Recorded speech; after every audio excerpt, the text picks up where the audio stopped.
The moving truck rattled to a stop in front of our new home just after dawn. The quiet cul-de-sac of Maple Lane was still asleep, the early morning light casting a soft glow over perfectly manicured lawns and identical mailboxes. Sarah stepped out of the cab first, her long brown ponytail swaying as she stretched her arms. She looked around with that quiet, satisfied smile she always wore when we hit a milestone together. After years of saving, months of searching, and endless nights packing, we had finally moved into our dream home. "This is it," she said softly, her voice warm with pride. I hopped out behind her, stretching my back. "Yeah," I said with a grin, glancing at the wraparound porch.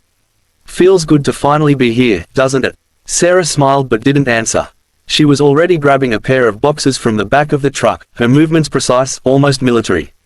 I'd tease her about it later, her habit of organizing and labeling everything to perfection, but right then, I was just grateful to have her beside me. I hadn't noticed the woman at first. She stood across the street, dressed in crisp white capris and a pastel sweater draped perfectly over her shoulders. Her hair was stiff with hairspray, her oversized sunglasses perched high on her nose like a barrier between her and the world. In one hand, she clutched a clipboard like it was an extension of her body, in the other, a steaming mug of coffee. The way she was staring at us made my skin prickle. I raised my hand and called out, "Morning," with as much cheer as I could muster.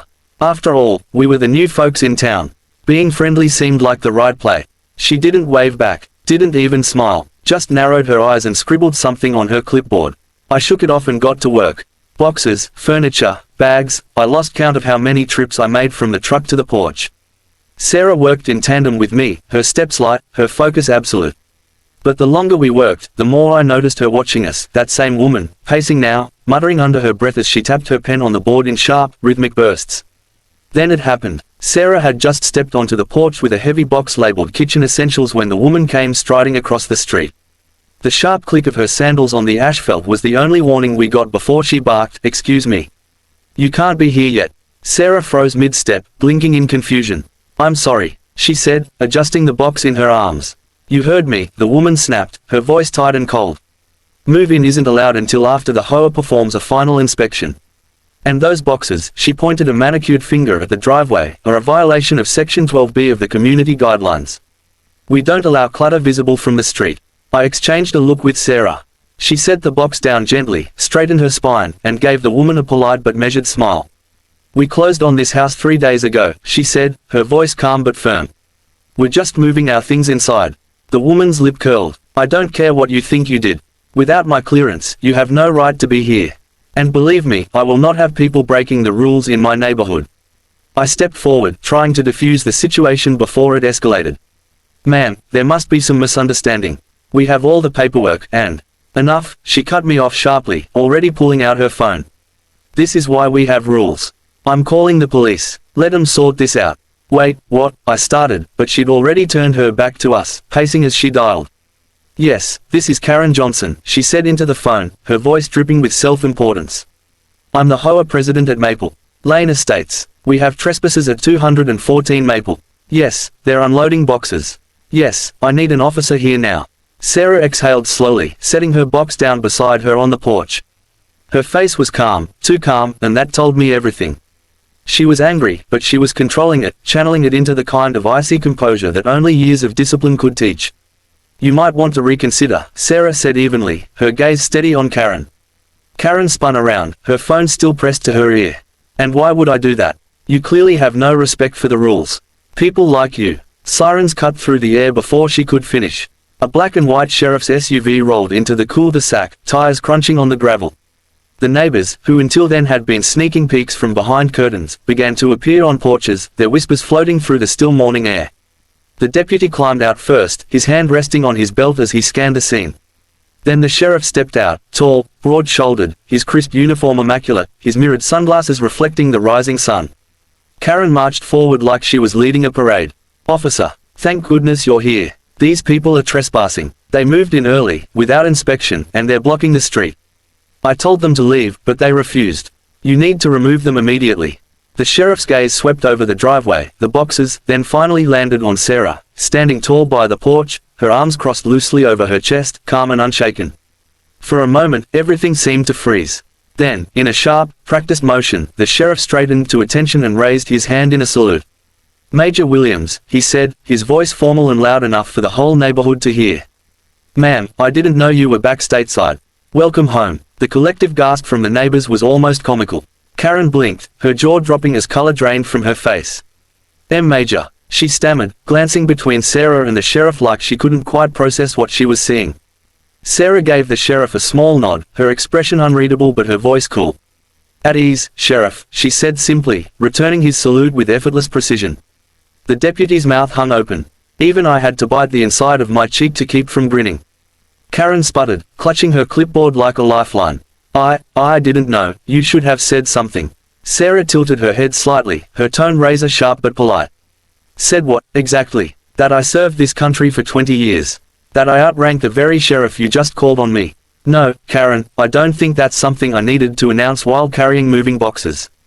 Whispers rippled through the crowd of onlookers. The sheriff lowered his salute and nodded respectfully to me. Sir, ma'am, my apologies for the misunderstanding. There's no issue here. Welcome to Maple Lane. If you need anything, you let us know. Karen's face was scarlet as she stammered out some excuse about just enforcing rules, but no one was buying it. She turned on her heel and scurried back across the street, her clipboard trembling in her hands. As the sheriff and his deputy climbed back into their SUV and drove away, I leaned against the truck and looked at Sarah, who calmly picked up another box and headed toward the house. Think she'll bother us again? I asked, raising an eyebrow. Sarah didn't look back. Not a chance, she said. The neighborhood hadn't been the same since that morning. By the next day, everyone on Maple Lane knew who my wife really was, Major Sarah Williams, a decorated Army officer with 2 decades of service and more medals than I could count. The news traveled fast, whispered through fences, exchanged over coffee, and texted in the neighborhood group chat. And just like that, the subtle glares, judgmental stares, and muttered comments vanished. Almost. Karen, the self-proclaimed queen of the HOA, didn't take the humiliation well. Every time I stepped outside, I could see her blinds shift. She still glared, but now there was something else in her eyes, a mixture of resentment and fear. I almost felt sorry for her. Almost. A week later, we were finally settling in. The house was starting to feel like a home. Pictures were on the walls, the garden was trimmed, and Sarah had even started a vegetable patch in the backyard. I was lugging some tools from the garage when Sarah appeared on the porch, her expression calm but sharp, the look she wore when something was about to go down. She's here, Sarah said simply, nodding toward the street. Sure enough, there was Karen. Same pristine outfit, same oversized sunglasses, but this time she had backup, 2 other board members in tow, one holding a thick binder, the other clutching a clipboard like a shield. I sighed and wiped the sweat from my forehead. Great. Round 2. Karen didn't waste time. She stormed up the driveway, her heels clicking against the concrete like war drums. Mr. and Mrs. Williams, she began, her voice sharp and brittle. We need to have a conversation about the rules you're violating. Sarah raised an eyebrow but said nothing, folding her arms across her chest. Karen flipped open her binder and jabbed at the pages like they were sacred scripture. Section 8B of the HOA guidelines clearly states that any visible security cameras must be approved by the board. You've installed three, without submitting a formal request. I almost laughed. You mean the cameras the previous owner had up? The ones that were here when we bought the house? That's irrelevant, Karen snapped. You're the current owners. That makes you responsible for compliance. And don't even get me started on that garden in the backyard. Unauthorized modifications to landscaping are strictly prohibited. Sarah's face was unreadable, but I recognized the subtle tightening of her jaw. Karen, she said evenly, the garden is for vegetables. Tomatoes, peppers, herbs. I don't think the bylaws have anything against growing food. Karen scoffed. This neighborhood has an aesthetic, Major. Vegetable gardens are unsightly. The other 2 board members shifted uncomfortably, their eyes darting anywhere but at Sarah. One of them, a man named Greg, if I remembered correctly, cleared his throat. Maybe we could, make an exception. Karen shot him a glare so sharp it could have cut glass. There are no exceptions. Rules are rules. And if you don't comply within 72 hours, we'll start issuing fines. That was it. Sarah stepped forward, closing the distance between them until she was standing mere inches from Karen. Her voice dropped, quiet but powerful, the way it did when she'd had enough. Karen, she said, do you know what my job was before this? Karen blinked, clearly caught off guard. I don't. I was responsible for logistics and operations in active combat zones, Sarah continued, her gaze unwavering. That means I handled millions of dollars of equipment, coordinated entire bases, and made sure people got home alive. And now you're standing in my driveway, telling me my tomato plants don't fit your aesthetic. Karen's mouth opened, then closed. She looked like a fish gasping for air. Sarah didn't wait for an answer. "Here's what's going to happen," she said, her tone clipped and precise. "The cameras stay. The garden stays. And you're going to stop harassing us. Because the next time you set foot on this property without a legitimate reason, I'll file a harassment complaint with the sheriff's office. Are we clear?" Dead silence. Greg looked like he wanted to melt into the pavement. The other board member mumbled something about having another meeting to get to, and bolted.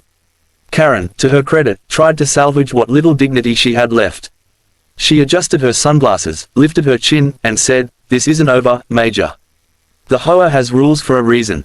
Sarah tilted her head slightly, a slow, deliberate smile tugging at the corner of her mouth. "Neither is my patience, Karen. Think carefully about which one runs out first." Karen spun on her heel and marched back down the driveway, her entourage scrambling to keep up. The fallout was immediate. Within days, the neighborhood dynamics shifted. Neighbors who'd been too scared to talk before started stopping by, offering baked goods, coffee, and tentative smiles. "Sorry about the HOA," one elderly couple said sheepishly as they handed Sarah a homemade pie. "Karen's been running this place like a dictatorship for years. It's nice to have someone stand up to her." Sarah accepted the pie with a gracious smile, but I could tell she wasn't letting her guard down. She'd dealt with people like Karen before, the kind of people who thrived on control, who didn't take kindly to being challenged. And sure enough, Karen didn't stay quiet for long.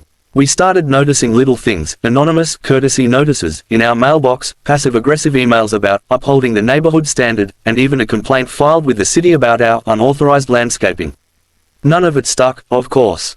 The sheriff's office knew us now, and every time they stopped by, they greeted Sarah with a respectful nod and a smile. The real turning point came 2 weeks later, during the HOA's monthly meeting.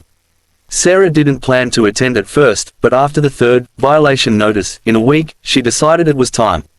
I went with her, mostly for moral support, though I suspected she didn't really need it. The room went silent the moment we walked in. Karen was seated at the head of the long table, flanked by her board members, her posture stiff and her expression icy. Sarah didn't sit. She simply walked to the front of the room, placed a thick folder of property records and legal documents on the table, and said, "You've been operating under the assumption that I don't know my rights. Let me correct that mistake." For the next 20 minutes, Sarah calmly, methodically dismantled every claim Karen had made against us. She cited local property laws, HOA bylaws, and county ordinances with the precision of someone who'd done her homework. By the time she was done, there wasn't a single rule Karen could twist to her advantage. When Sarah finally sat down, the room erupted in quiet murmurs. Karen, pale and trembling, tried to respond, but Greg cut her off. "I think," he said carefully, "that it's time we focused on making this neighborhood welcoming again. For everyone." And just like that, Karen's iron grip on Maple Lane began to crumble. That night, as we sat on the porch with a soft hum of crickets in the air, I looked at Sarah and smiled. "You know," I said, "I think you might have just started a quiet revolution." Sarah took a sip of her tea, her eyes calm but sharp as ever. "No," she said simply. "I just reminded them that no one, not even an HOA, gets to bully people in their own home." And from that day on, the neighborhood finally started to feel like ours.